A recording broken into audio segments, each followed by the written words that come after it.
Hey guys, Stacy here. We grow again outside of my garden this morning. It's a beautiful morning outside, and I'm just taking a look at my garden, and I wanted to show you my carrots because they're starting to bolt up. Now you can see they're starting to stick straight up, and that's because they are starting. This is how you can tell. You can see how fat them stalks are right here compared to these little ones in the back. You can see they're starting to stick straight up compared to these ones. And that's because they're starting to grow carrots. Now you really don't want to separate the dirt, but I want to show you that once they start pushing up like that, they start producing a carrot on the bottom. And you don't want to move this dirt too much because then you're going to ruin your carrot if you push any roots off of there. Your roots is where your fruit's going to grow. So I'm going to cover that back up. And once these carrots are ready, they're going to pop up out of the ground like that much, and then we know we can pick. But I just wanted to show you, once they get this fat and they start growing like this, then you know they're starting to grow a carrot on the end of the carrot here, on the end of the foliage. So you know when they stick straight up and bolt like that, they're starting to grow carrots, and in a few weeks you'll be harvesting your carrots. These peppers doing really well. I didn't trim this one. I pinched this one off to see if I can bush it out a little bit. Pinched it off when it was blooming, which you really shouldn't do. So I'm going to see, we're starting to get new growth out of that one. And then that's a little experiment. I want to see what that does. And then this pepper is starting to create some nice flowers. And then this pepper, she's beautiful. She's got peppers on her already. We got a few.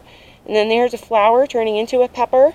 That's going to be a pepper. All these white flowers turn into peppers, guys. They grow right on the ends of them.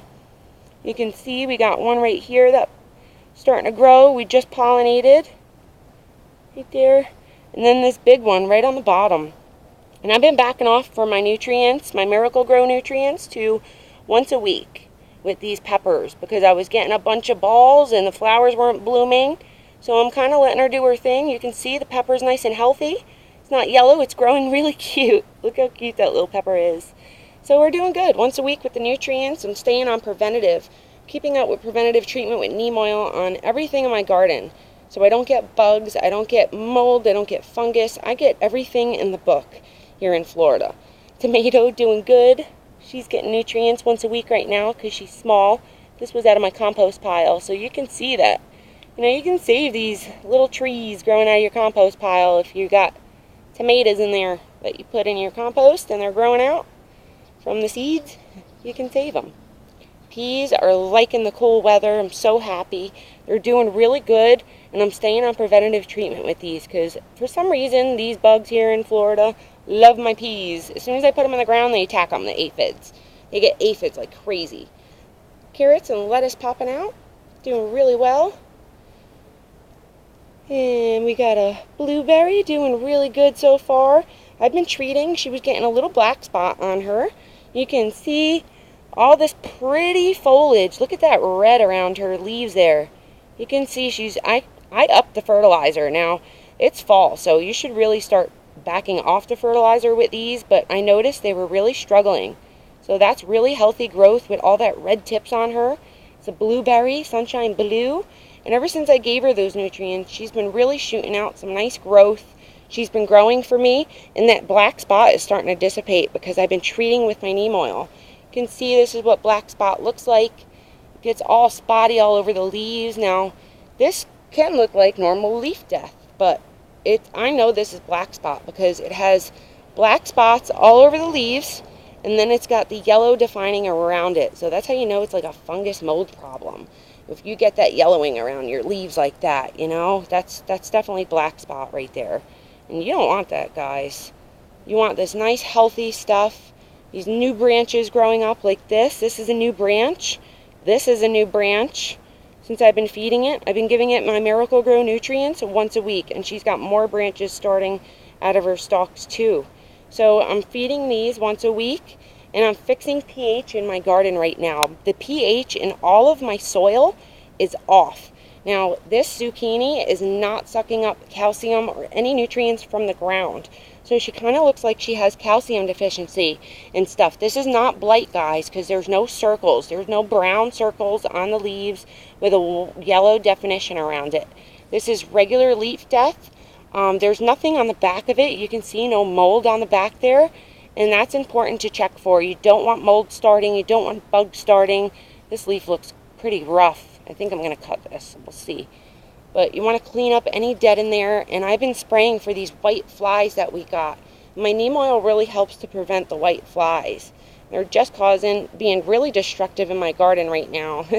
So keep treating preventatively with neem still through, you know, if you're in Florida like me, we're still getting them hot temperatures, mold's still around, fungus is still around, and bugs are still around. We really don't get a break with that stuff, guys. Unless it's like below 40, then the fungus gets killed off. But, you know, right now, these green beans, I don't want them getting any fungus disease, and I don't want my zucchini getting anything. So we're going to keep treating every 7 to 10 days with my neem. Radishes are growing good. We're going to keep feeding my radishes. I started feeding once a week. And you can see she's already starting to grow a radish. You don't want to do this, like I said. Same thing with your carrots. Your carrots and your radishes produce the fruit out of the roots right there. You can kind of see that root growing right there where my finger's at. And she's not ready yet, but I wanted to show you, even if your radishes are getting lanky looking and they kind of look like they're not doing nothing, they'll start sticking straight up when they're starting to grow that radish out of them. So you can see these probably don't have much of a radish on it. It's not really sticking up. But this one I know is growing a radish. And that one I know is growing a radish. Because you can see how defined looking they get. They really start standing up and holding their own. So I'm going to cover this radish bag up and we'll be harvesting them soon enough, guys. Soon enough. Little peas I started in here where my cucumbers were. I don't know if they're going to make it. Just kind of left them in there. Green beans and pole beans are doing great. We've gotten a couple of harvests off of these already and they're just pushing out like crazy for me. So we're going to take a look and see what else we got. You can see all them beans, but I'm not ready to pick them yet. They're just not ready.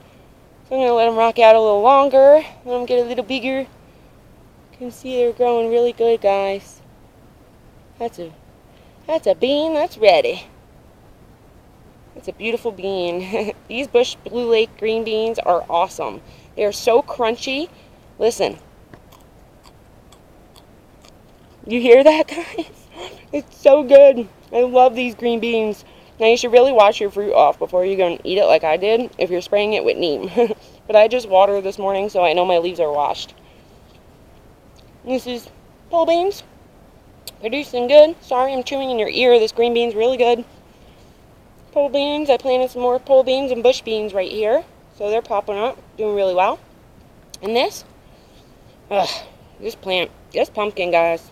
We have had so many problems with this pumpkin. And we've got fungus. So, you know, she's just, this plant, if you've been with me, you know that we've been having so many problems with her.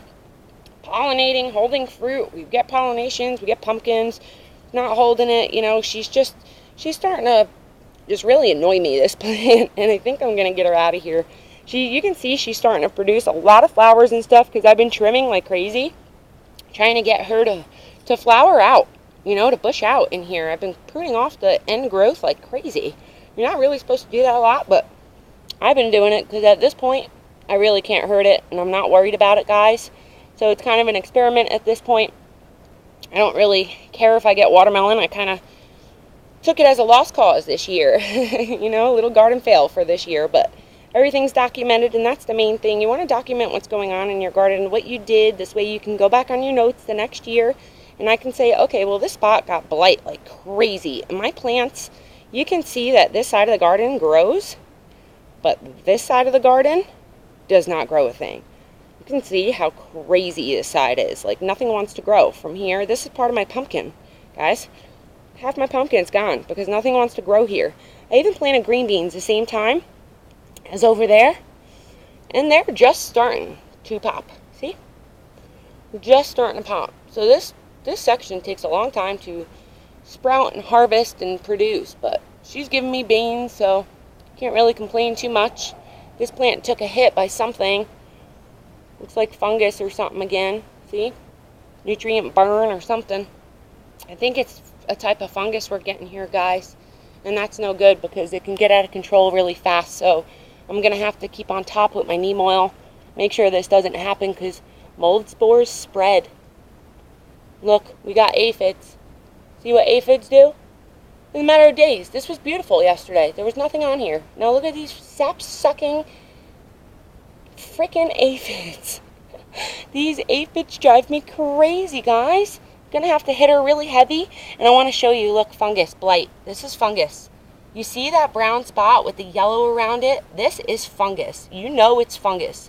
That's what I'm talking about. That brown spot with that yellow definition around it. That is blight or fungus, mold. So you want to get this freaking leaf on out of here. Ugh, these bugs and fungus have been driving me crazy lately. They're starting to attack my garden out of nowhere. Figures the last little bit, they figured, let's get in before the cold, you know, before she starts getting her produce. Let's just attack everything. Why not? I'm telling you, here in Florida, we get so many things, and that's why I love sharing all this stuff with you, because, you know, from day to day, things are going to change in your garden. You really just got to keep an eye on it and make sure nothing's eating at it. No mold spores are getting in it. And since I was just over there touching all that mold, I'm not going to come over here and touch this stuff, because I'm going to end up transferring it over here. So any of them leaves that are really infected, you want to get off of your plant. You want to keep it away from everything else, because mold spores can spread through the air too, up to a couple of miles with some mold spores. And it's crazy because they live in the blossoms of the plant. So, you know, when this blooms, it'll spread the mold spores all over the place if it's got mold within the plant. So you really want to keep on preventative treatment with neem oil or any type of fungicide or pesticide you guys might have. And that'll really help to hold them diseases back. I'm not going to really touch too much more, guys. Just want to show you what's going on. I don't want to spread anything. Till next time, I hope this helps you to identify problems in your garden and just to keep a healthy garden in general. You know, there's so much information I want to put in these videos for you guys on so many different kinds of things, different steps of gardening, because it's all an experiment. You know, you got to experiment with your climate, the growing season you're in, you know, what potting soil you're using. You know, is there nutrients in it? What kind of nutrients are you giving it? Are they good nutrients? Are they cheap nutrients? You know, everything's going to come into play with it. So you just got to play around with your garden. Be out there, check, you know, make sure you're figuring out on the computer, you're looking up like mold diseases and stuff like that and fungus diseases, so you are aware of what they look like. Before I started planting a huge garden out here 7 years ago, I've been gardening for 7 years now. And let me tell you, there is always something new. There's something new that pops up or that I have not even heard of before or just haven't dealt with in my area too often. And, you know, I got to go online and look up Garden Answer Lady or, you know, the Rusted Garden or, you know, all them people, them good channels out there. You want to get your information from reliable sources. You don't want to go with just anything off the bat. And you want to make sure you're doing the research for the type of area you're in. You know, my growing area is going to be a lot different from people up north. I'm in Florida. So we are tropical, we are hot, and it's just not like up north. We don't get freezing temps here, and we just got to be really careful with a lot of stuff.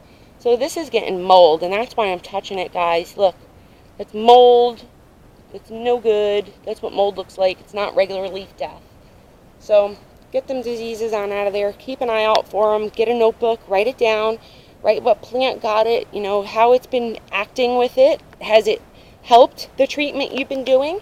This way, by next year, you're an expert and you got all that written down, and you have a guide to go back on, because it's really hard to, you know, see, okay, my carrots had an 8.0 pH last week. I'm not going to know that because I have to pH everything.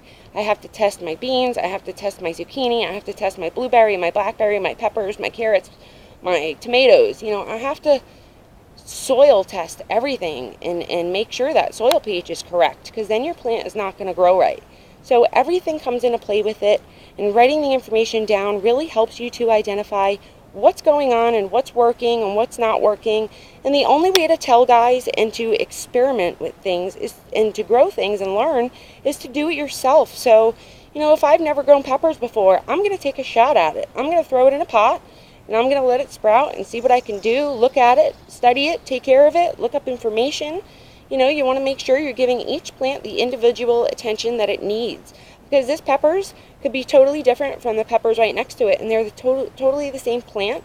They were planted at the same time, but they can act totally different. So, you know, this soil pH might be at 8, this might be at 6, and I got to even them both out. So you got to just really keep an eye on your garden, guys. And until next time, I hope I didn't confuse you too much. If you need any more help, please let me know. I love to help you guys. on anything you're growing in your garden. Happy planting. Bye-bye.